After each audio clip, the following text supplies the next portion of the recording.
இந்த ഷൂട്ടൊക്കെ പർച്ചേസ് ചെയ്യാൻ ചെല്ലുമ്പോഴേ പലർക്കും ആകെ കൺഫ്യൂഷനാണ്. ഷൂട്ടെന്ന് പറയുമ്പോൾ നമുക്ക് ഈ വെഡ്ഡിങ് പർപ്പസിന് വേണ്ടിയോ അല്ലെങ്കിൽ ഓഫീസ് പർപ്പസിന് വേണ്ടിയോ അല്ലെങ്കിൽ പുറത്തേക്കുള്ള വർക്ക് ചെയ്യുന്നവർക്ക് അവർ ഫുൾ ടൈം ഷൂട്ടൊക്കെ യൂസ് ചെയ്യാറുണ്ട്. അങ്ങനത്തെ ഒരു ആവശ്യത്തിന് ഷൂട്ട് നമ്മൾ പർച്ചേസ് ചെയ്യുമ്പോൾ അതിന് ഒത്തിരി കോംപ്ലിക്കേറ്റഡാണ്. കാരണം അത് റെഡിമെയ്ഡ് വാങ്ങിക്കണം, തുണി എടുത്ത് തയ്ക്കണം, അല്ലെങ്കിൽ നമുക്ക് വാടകയ്ക്ക് എടുക്കണം എന്ന് പറഞ്ഞ് ഭയങ്കര കൺഫ്യൂഷനാണ്. അപ്പോൾ ആ കൺഫ്യൂഷൻ എങ്ങനെ ഒഴിവാക്കാം എന്ന് പറഞ്ഞാൽ നമുക്ക് ആ കളർസ് ആദ്യമേ നമുക്ക് ഏത് കളർ എടുക്കണം. ഈ തുണിക്കട ചെന്നിട്ട് നമുക്ക് തുണികളും പല കളർസ് നമ്മൾ കാണുമ്പോൾ ആ കൺഫ്യൂഷനാണ്. അപ്പം ലൈറ്റ് കളർ എടുക്കണോ, അല്ലെങ്കിൽ നമുക്ക് ഡാർക്ക് കളർ എടുക്കണോ, അല്ലെങ്കിൽ അതിലും ഡാർക്ക് കളർ ബ്ലാക്ക് ഒക്കെ എടുക്കണോ എന്ന് പറഞ്ഞ് ഭയങ്കര ആ കൺഫ്യൂഷനാണ്. നമുക്ക് ഇന്ന് 1-2 കളറിനെ കുറിച്ച് നമുക്ക് നോക്കാം. ആ കളറിനെ കുറിച്ചുള്ള ഒരു ചെറിയ ഒരു ഡിഫറൻസ് നമുക്ക് നോക്കാം.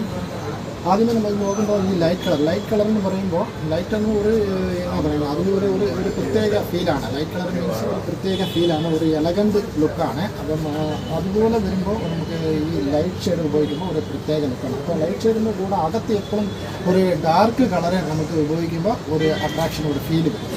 അതുപോലെ ഈ ഗ്രേ കളർ എന്ന് പറഞ്ഞാൽ ഇപ്പോൾ ലൈറ്റും അല്ല ഡാർക്കും അല്ലാത്ത ഒരു കളറാണ്. അപ്പോൾ ഗ്രേ കളർ എന്ന് പറഞ്ഞാൽ എല്ലാവർക്കും സൂട്ടബിളാണ്. മിക്കവർക്ക് ഗ്രേ കളർ എന്ന് പറഞ്ഞ ഒരു സംഭവം സൂട്ട് ഉപയോഗിക്കുന്നവർ കയ്യിലുണ്ടാവും.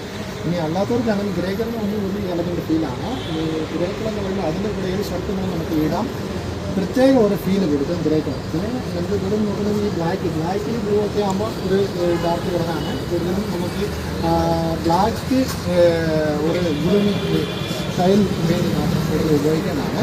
പിന്നെ കൂടുതൽ വെളുത്തോർക്കൊക്കെ ഉപയോഗിക്കുമ്പോൾ ബ്ലാക്ക് കളർ അട്രാക്ഷനാണ്. പിന്നെ നമുക്ക് വരുന്നത് ഒരു പ്രത്യേക കളർ എന്ന് പറഞ്ഞാൽ ഒരു പാർട്ടി വെയർ കളറാണ്. പാർട്ടി വെയർ കളർ എന്ന് പറയുമ്പോൾ നമുക്ക് അതിലേക്ക് ഈ കളർ എന്ന് പറയുമ്പോൾ ഇത് ഒരു പ്രത്യേക ഒരു ഫീൽ വരുന്ന കളറാണ്. ഇതിനെക്കുറിച്ച് ഇതിൻ്റെ പിന്നിൽ ഒത്തിരി ബാക്ക്ഗ്രൗണ്ട് ഉണ്ട്. അതിനെക്കുറിച്ച് ഞാൻ പറയാം.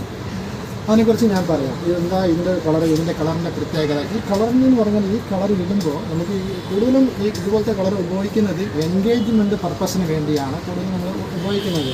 വെഡ്ഡിങ്ങിനെക്കാട്ടിലും എൻഗേജ്മെൻറ്റ് പർപ്പസിനാണ് കൂടുതൽ ഉപയോഗിക്കുന്നത്. ഈ കളറിൻ്റെ പ്രത്യേകത എന്ന് പറഞ്ഞാൽ ഭയങ്കര അട്രാക്ഷൻ ഉള്ള കളറാണ്.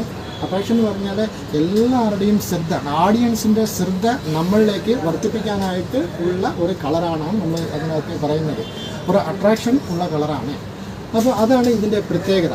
അപ്പോൾ ഈ കളർ ഉപയോഗിക്കുമ്പോൾ ഇത് ഒരു പ്രത്യേക ഫീൽ വരും, പ്രത്യേക വൈബ് വരും, ഒരു ഓഡിയൻസിൻ്റെ അറ്റൻഷനിലേക്ക് കൊണ്ടുവരും. അങ്ങനത്തെ ഒരു പ്രത്യേക കളറാണ് ഇതിൻ്റെ കളർ. ഈ കളറിനെ കുറിച്ച് പറയാനുള്ളത് ഇതെന്ന് പറഞ്ഞാൽ ഒരു ബ്ലൂ ഷെയ്ഡാണ്. ബ്ലൂ എന്ന് പറഞ്ഞാൽ നമുക്ക് എങ്ങനെയാണ് പറയുന്നത്, ഒരു പ്രത്യേക ബ്ലൂ ആണ്, ഭയങ്കര ഒരു കളറാണ്.